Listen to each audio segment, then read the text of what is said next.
Are you currently increasing your credit card debt? They're all pretty much maxed out. Yep. What is your credit score? It's 574, down from like 710. Catherine here at 67 years old has one checking account with a current balance of $295. Do you have any saving account? It doesn't have a balance right now. Investment accounts? I ended up taking all the cash out of it. Okay. And I presume no retirement funds. No. I'm going to ask you a couple questions as I think about my recommendations, because we have to pull somehow, somewhere, either additional income or slightly reduce your expenses. Welcome to Finance Action, the show where we take action. My name is Romain, and today I am with Catherine. Catherine, how are you doing? I'm doing fine. How are you? I'm doing great. Awesome, Catherine. Let's look at your profile. You are 67 years old. You're originally from Connecticut and you currently live in Seattle. You are primarily retired, but you also work as a women empowerment coach. Is that right? Yes, that's correct. Awesome. Looking at the way you've rated your personal finances from chilling to Mayday, Catherine, at 67 years old, you rated yourself as Mayday. Which is tough to hear, but guys, there is so much to this story, a great amount of complexity, so we hope that you follow along. But first, Catherine, tell me a little bit about what is going on. Right now, I got myself, I'm struggling because I got myself in a situation, and it's something that I should have known better. I see. Yeah, but and of course, I can't go back. So right now I just want to deal with it and improve the situation any way that I can, and not make the same mistake again. So when you're telling me some of the mistakes, can you expand a little bit about kind of what has been your experience through this? Well, I would say one of the biggest mistakes I've made throughout my life since I was young was to not be focused enough on my future, like planning my future and thinking about, when I retired and that kind of thing, and how I should have like some kind of retirement. And I remember like hearing about how at that time when I was very young, how some people had retired and they only had Social Security, and I was thinking, oh my God, that's crazy. Why would someone, do that? And guess what? Never say never. Right, indeed. You will find, guys, that Catherine is in actually a pretty tough spot from a succession of behavior that potentially could have done better. But as you mentioned, life have not been easy for you. Can you walk me through briefly some of kind of the big events that have pivoted your life? As I mentioned before, I was very young, just barely 20 when I had my oldest son. And 2 years after that, I was raising him by myself. And then eventually I had another son. And by the time I was 26, I was a single parent of 2 children. And I was not receiving any child support. So I went back to school because I felt I had a chance at a better job with an education. So I worked part-time and went to school full-time with a lot of help from my mother. And, then I graduated, but I wasn't focused enough on where I should go, in what direction I should go, how I should build my career, and in the best way. And again, not thinking about planning for the future. And, it is so true that when you get older, you go, oh my God, where did the years go?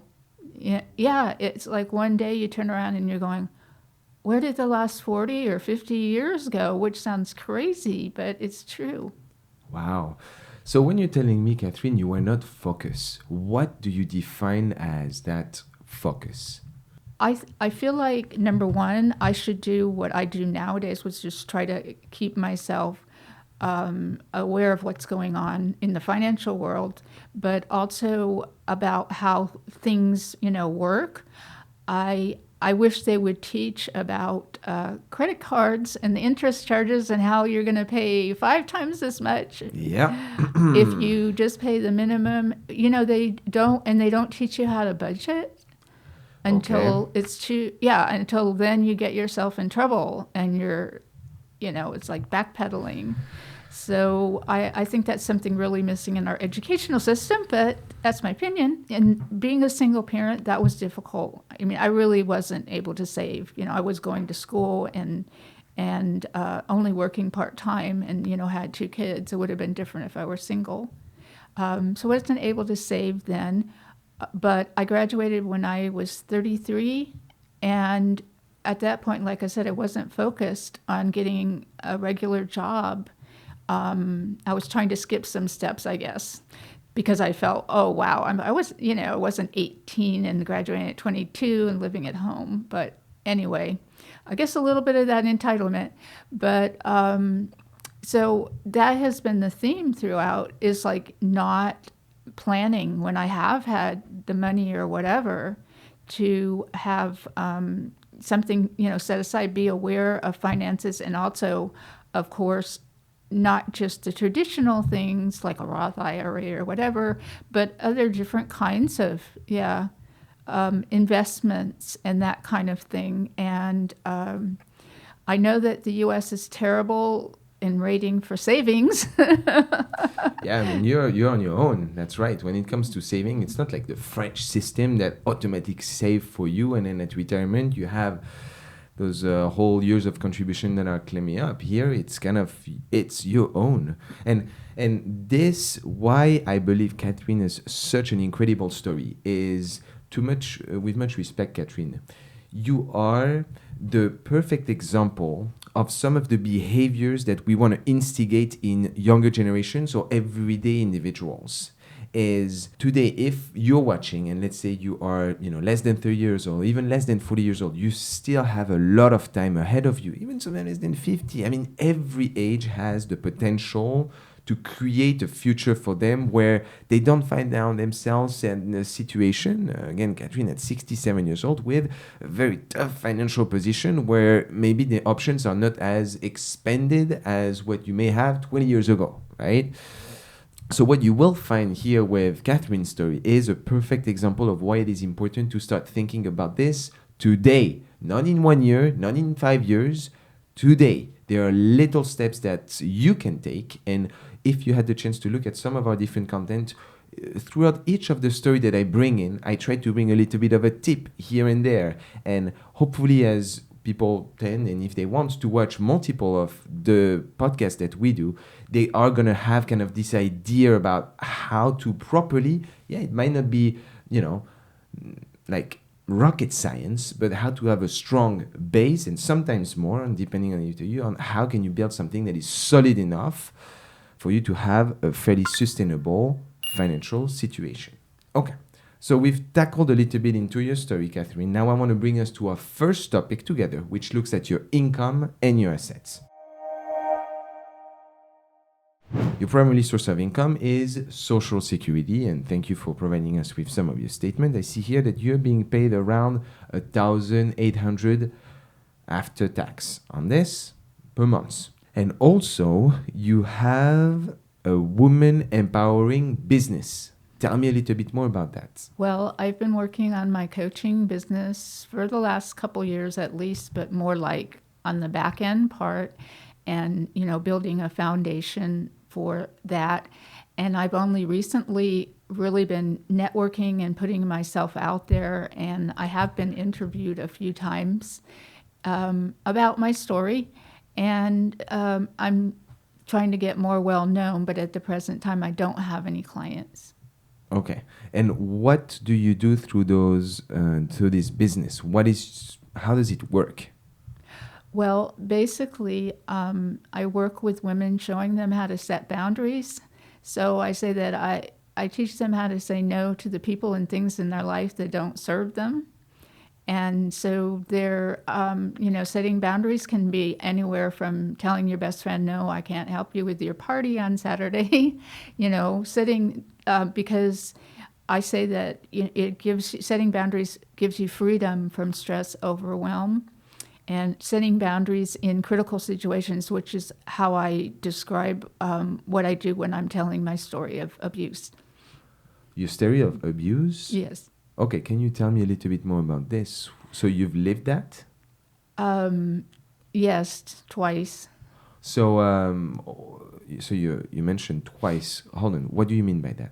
Actually, I have two children and they have two different fathers. Actually, they're grown, not children, but they're always kids. Anyway, both of their fathers were very abusive, and I was only with them each for like 2 years, and I was very young. So I finally left that situation for good when I was like 25.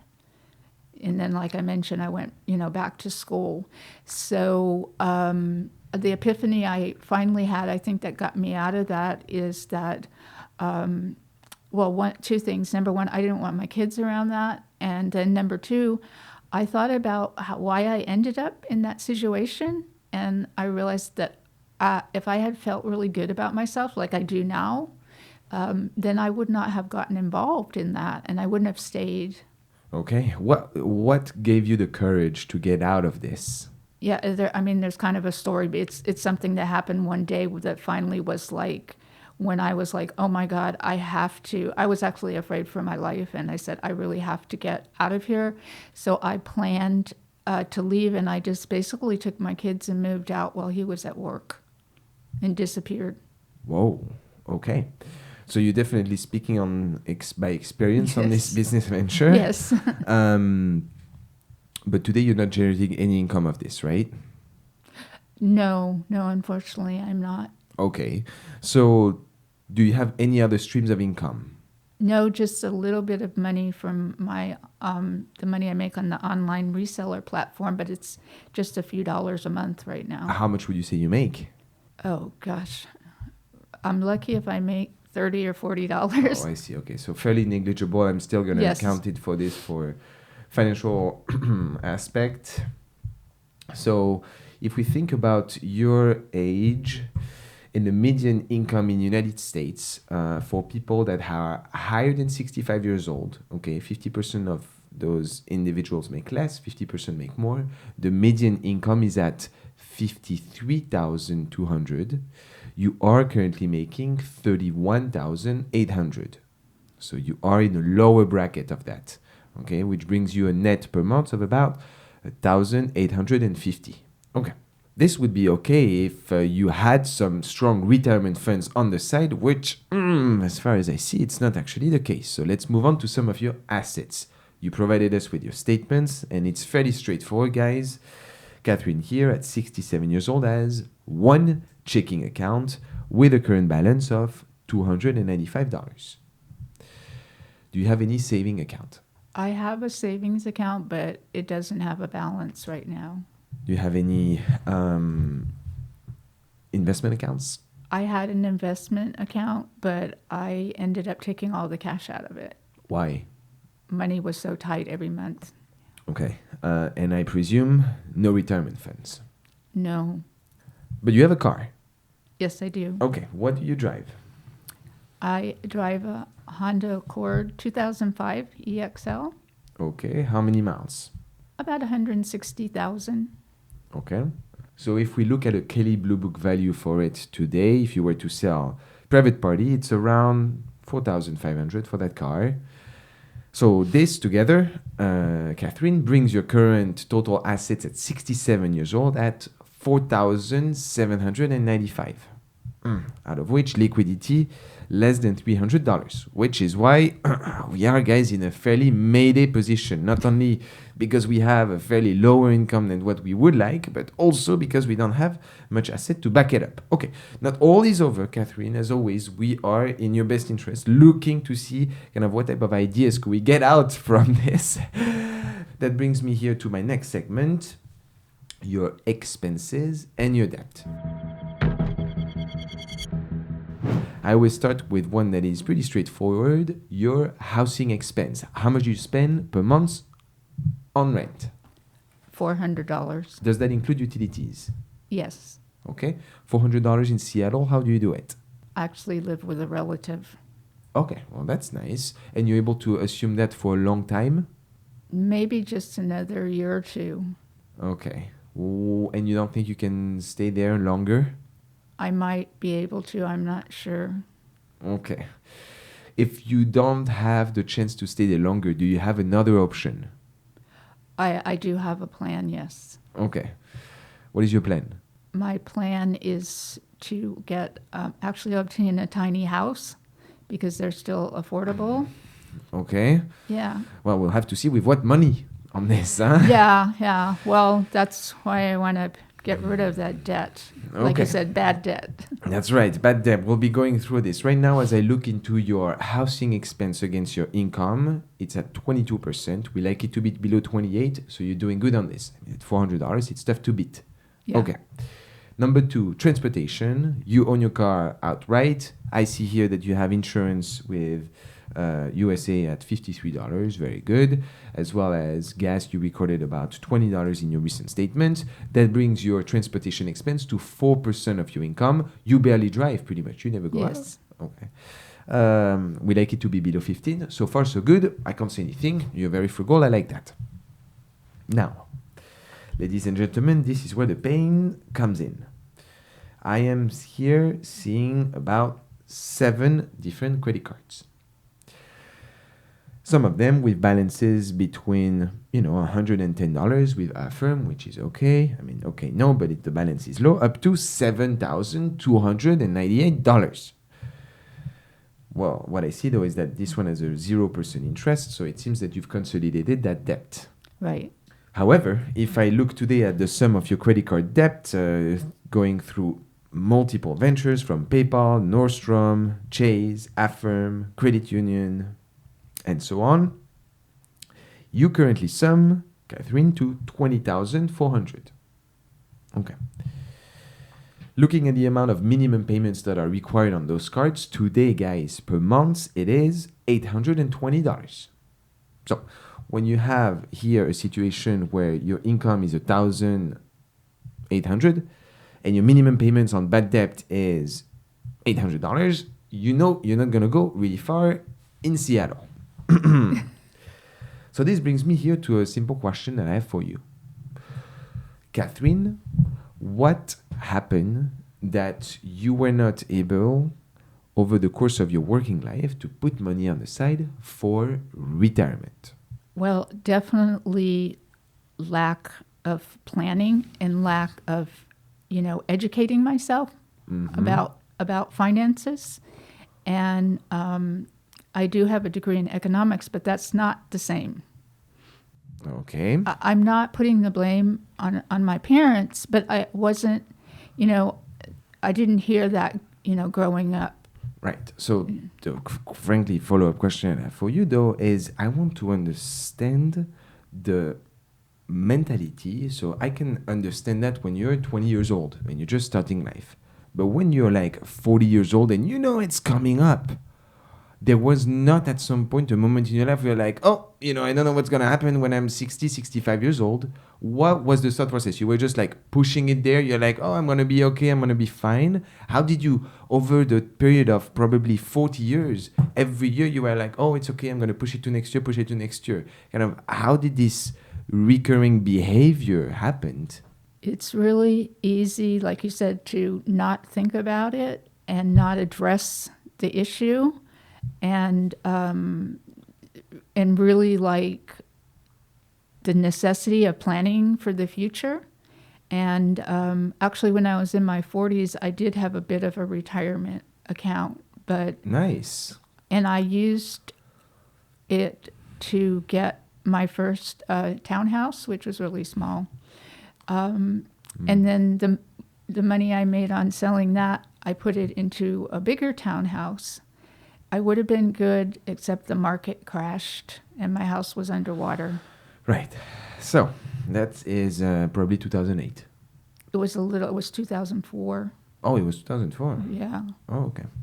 Yes, that's right. There was a mini recession beforehand. Right. Okay. It didn't happen all at once. Right. So number one, guys, please, if you have to make a house investment, do not touch your retirement funds. Today, personally, there is absolutely no reason whatsoever, except if you're going to be homeless, to touch retirement funds. Okay?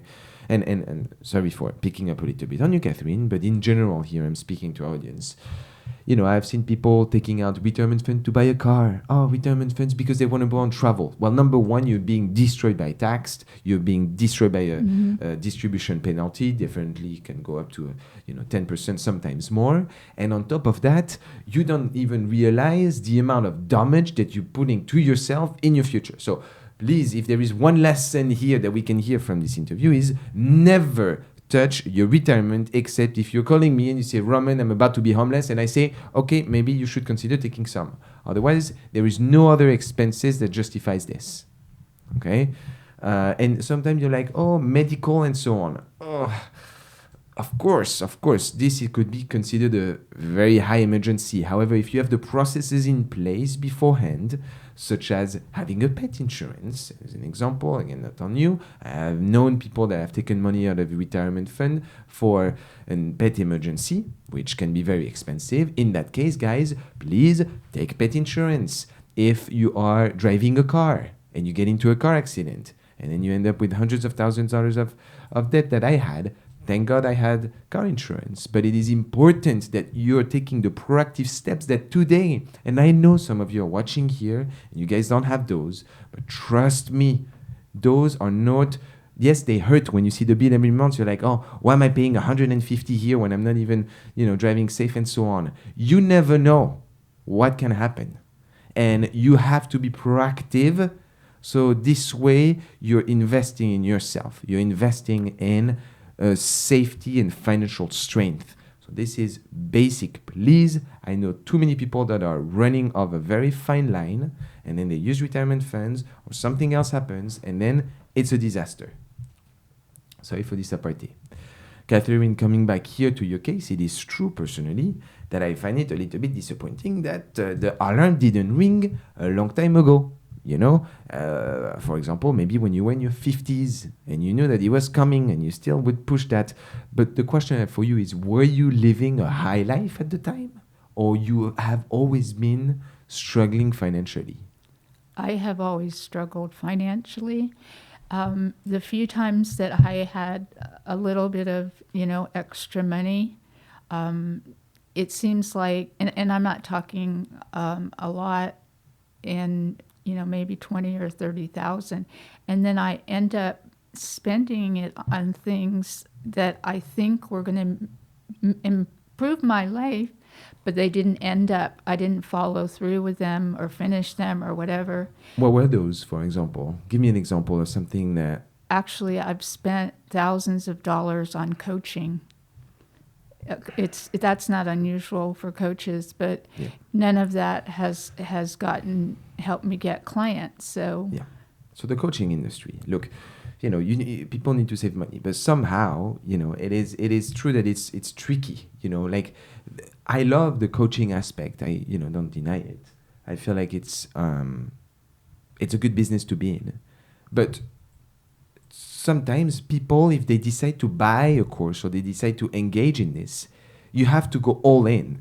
And I believe, by looking at statistics, that the amount of people that buy a course to then actually apply some of that knowledge is generally fairly low.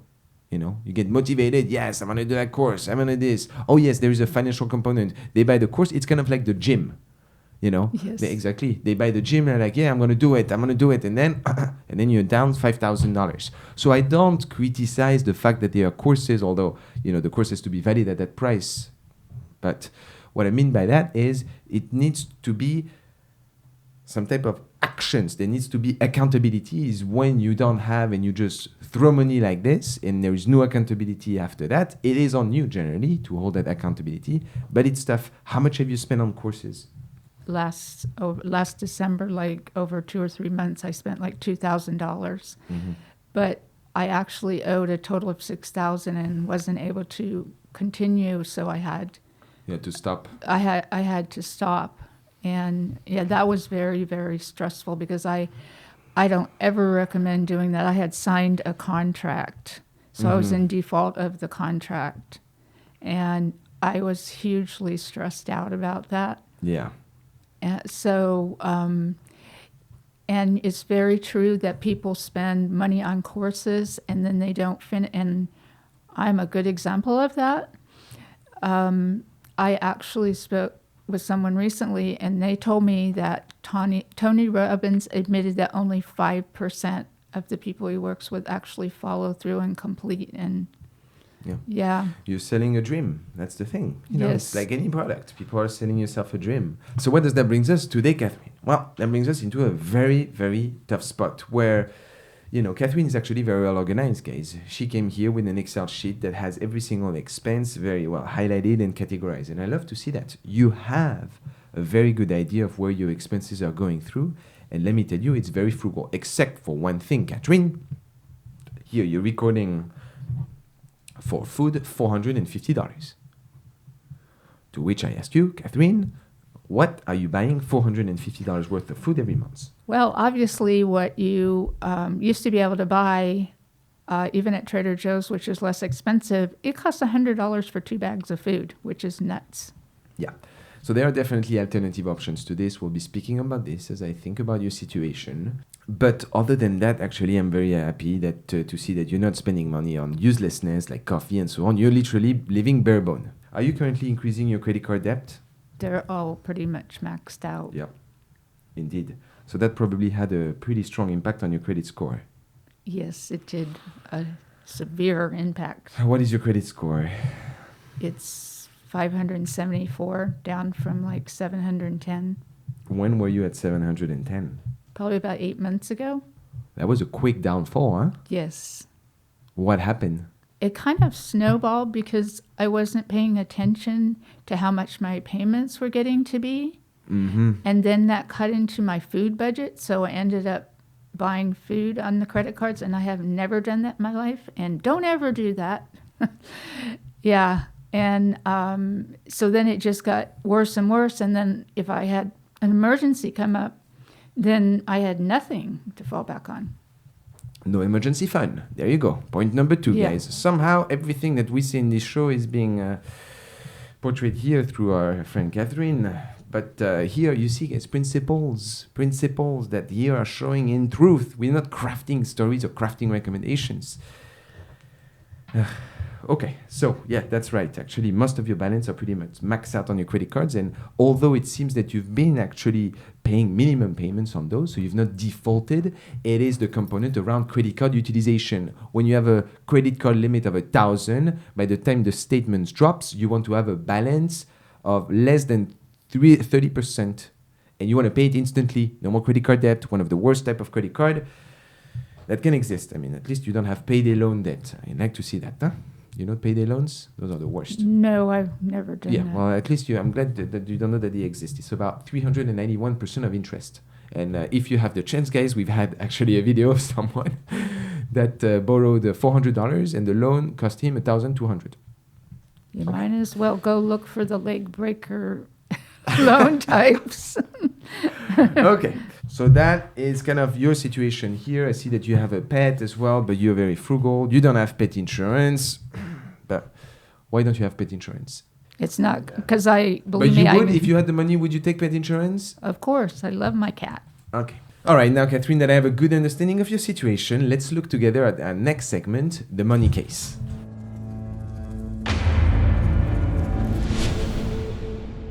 All right, guys, at 67 years old, Catherine is in a very tough spot with over $20,000 worth of credit card debt, as well as just $260 on her account and no saving funds.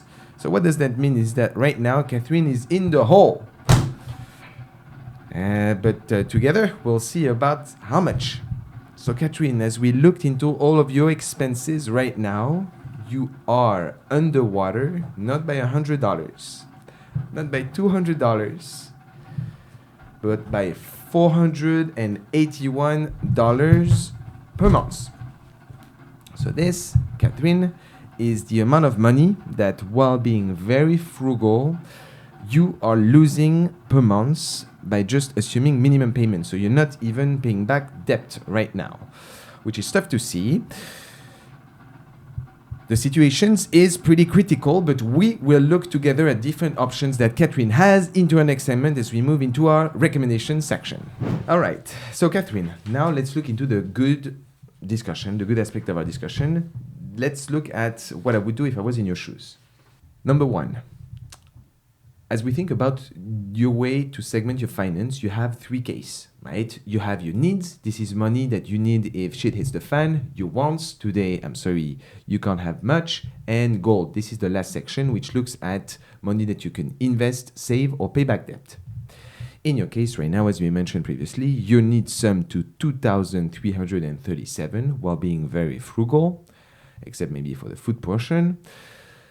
But that brings that your needs to your income at 126%. So you're underwater by 480. Well, by definition, where does this leave us? This leaves us with want of absolutely zero and payback debt of zero again. I'm going to ask you a couple questions as I think about my recommendations, because we have to pull somehow, somewhere, either additional income or slightly reduce your expenses. I'm going to start with number 1. You mentioned that you're selling stock on Poshmark. How much do you have worth of assets that you can sell? It's like $1,600 maybe. So I probably have a few thousand. Okay. What is holding you from posting more? Time? No, I just need to do it. Well, that's number 1. I want you to sell everything that you can, that you have inventory for. And this is pretty urgent because I need you at least rapidly to increase what you have on your checking account. Otherwise, you can't make next month. In addition to that, I invite you to please revise your prices, because if you have $1,600 worth of sales and you're selling for $30 a month, you probably are mispricing your items. Even if you are selling them for a little bit less, I'd rather have you take a little bit of a hit on selling this, maybe a little bit below market value, but you still sell them, and not increase your credit card debt. Because as we are looking right now, next month, you're going to finish with zero on your checking account, and you're going to have to take credit card debt to assume your monthly expenses. Number 2, so you live with a relative and you're paying currently $400 per month. Would this person be able to give you a deferral, meaning that you would potentially in the short term reduce your rent to help you think about how you can potentially rebuild yourself? Or no? And what I mean by that, is there anything that you can do? Maybe help around the house, clean, whatever. I don't know, it's not easy. To somehow ask her, look, I'm really, really struggling right now. Is there any way you can somehow please reduce a little bit my rent? That is probably not going to happen because I know she depends on my money. Oh, she also depends on your money? Oh, she's in a tough financial spot too? Well, not like mine, but she does, need, she's got a house payment and all kinds. Yeah. So, okay. It's not really feasible. Okay. Option out. Option number 3. You have 2 children. Mm-hmm. You have grandchildren, great-grandchildren. Congratulations. Your children's. Is there any way they can provide you with a little financial assistance or no?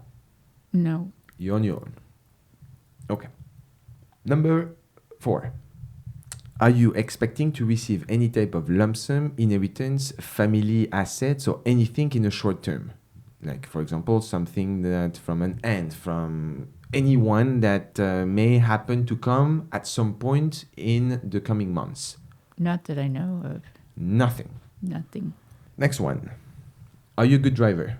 Yes, I'm a very good driver. Are you good at walking around a bit? It depends on how far it is. Okay, because what I was thinking potentially, and this is a very tough one to say at 67 years old, is could there be a way, Catherine, for you to leverage your car?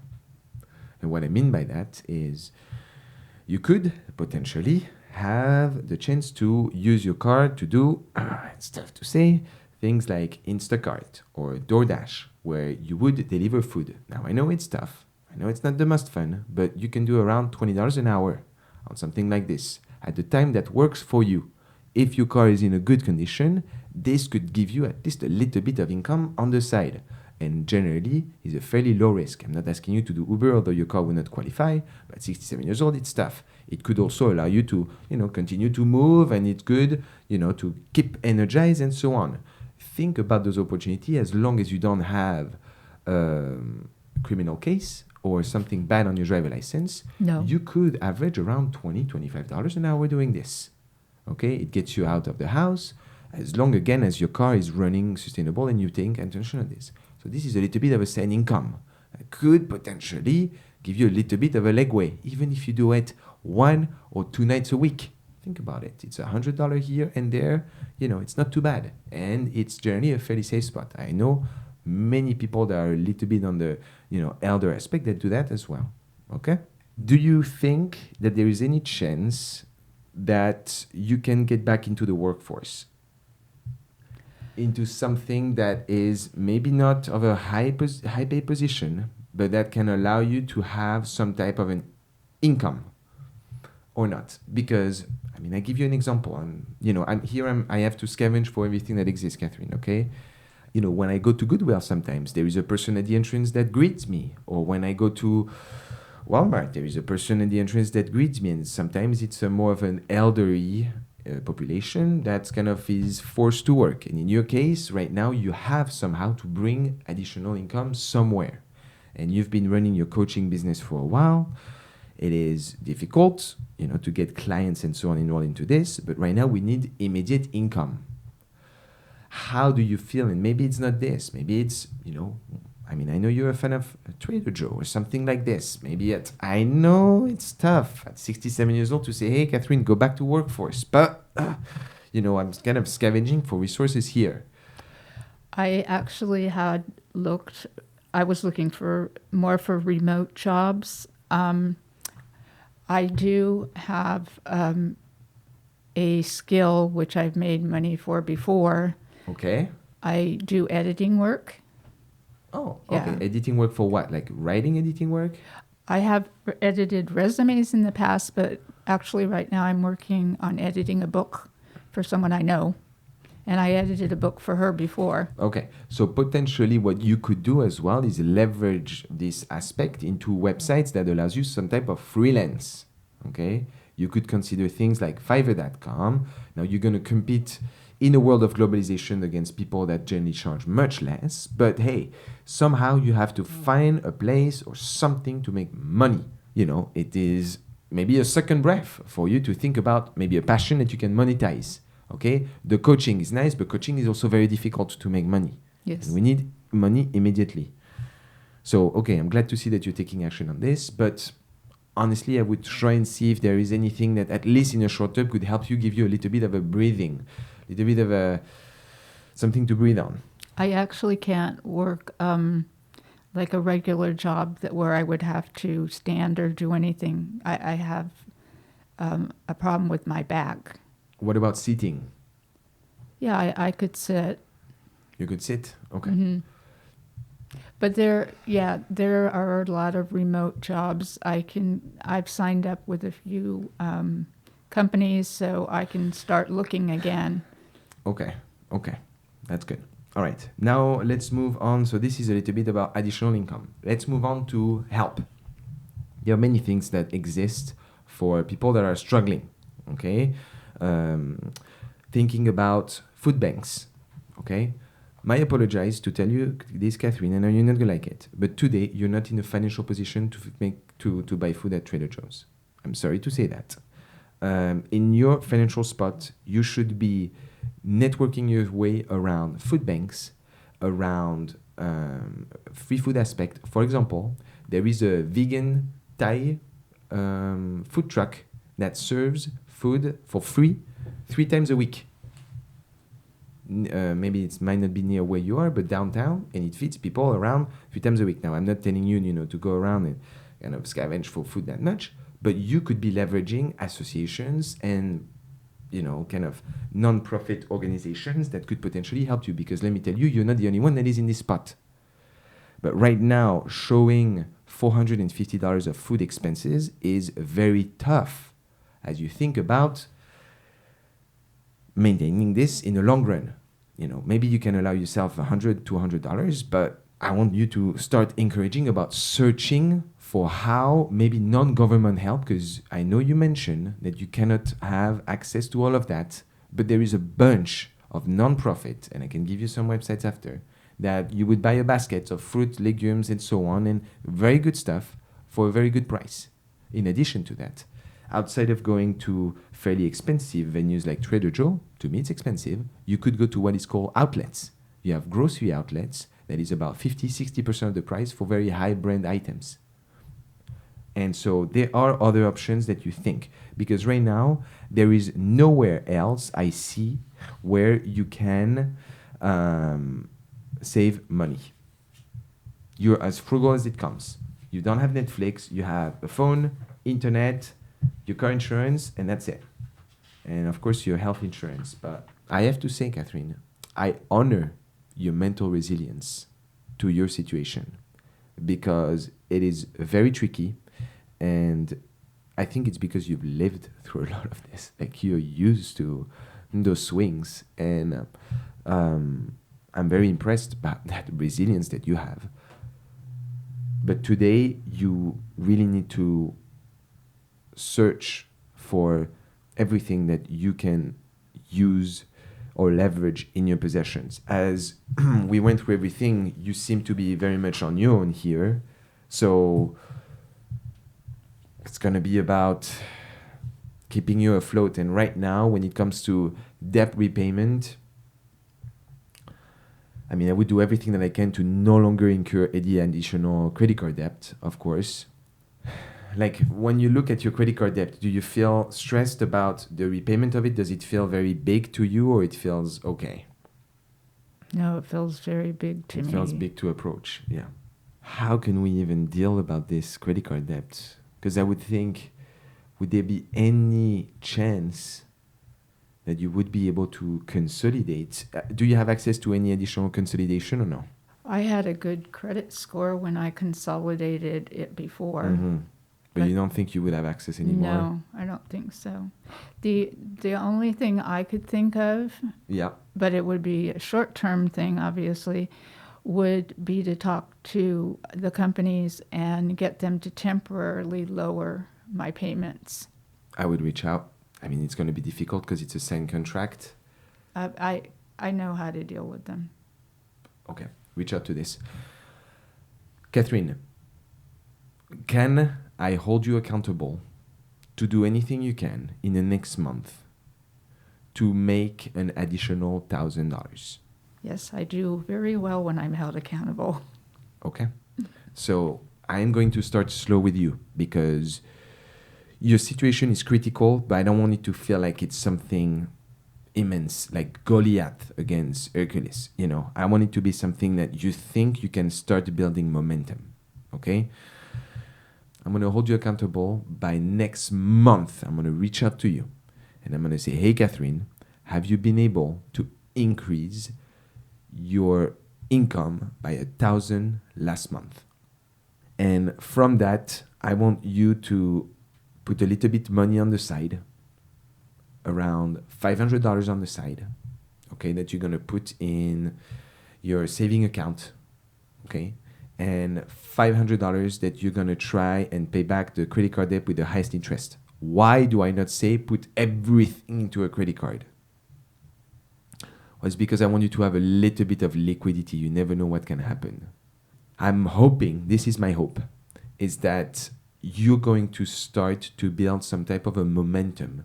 Be as nice as you can with the person that currently hosts you at your place for $400 a month. Because if you don't have her right now, and I don't know your whole life, but financially you would be in a very, very tough spot. So you need to be able to hold this. If you have to, sorry about that, if you have to help around the house and so on to show that you want to stay there and that you're good assets and you're here to help, hopefully she can allow you to stay there for longer, because you need to. I know you have this project about the tiny house, but right now it's about survival. I don't want you to be a homeless or anything at 16 years old. It's going to be tough, but you can still do it though. You can still get out of this, but you have to spend every second. And I know I wish I could tell you at 67, you can retire and so on, but you have nothing else, Catherine. Every second to find help around what exists, non-profit, maybe non-government, and increase your income. Do you shake my hand and in a month you're going to do it? Okay. And we'll be following up. Well, I have to say, over the past decade, I've had the chance to work with over 150 cases at least. And this one, to me, has got to be one of the toughest because of the age component, kind of the planning, the current severity of the debt situation. But I have a hope. I have hope for you, Catherine. I have positive vibes that I'm sending your way. I think you still have the health, and you're coming here with probably what's the most important, which is the health component. But you're gonna have to make it. Like, I really hope that you are gonna make it, and I will be following up on you. Do you have any final words as we wrap up our discussion? I would just like to impress upon those of you out there who still have the ability to plan ahead and make a difference, not to make the mistakes that I did, to definitely think about your future. Even if you are only 20 or whatever, it goes by faster than you believe, and you should be planning and definitely focus. And also the education is very important, the financial education. Educate yourself. You're not getting it at school, well, educate yourself. There are a ton of books out there. And now that we have, the internet, you can find pretty much anything, right? So yeah, definitely make a plan. And if you have someone like Romain to work with you, that's even better. Someone who's knowledgeable and can, show you the right direction to go into. Yeah. I have nothing to say. I hope you guys have a chance to watch our other content. Catherine, it was a pleasure to have you. We hope to see you guys next time. Until then, à bientôt. This is a follow-up to my meeting with Romain.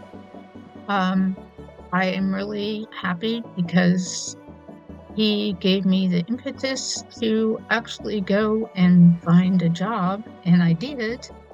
I will be working part-time and teaching ESL, English as a second language. So I'm really excited about that, and that money is going to go to pay off my bills, which will greatly relieve a lot of stress in my life.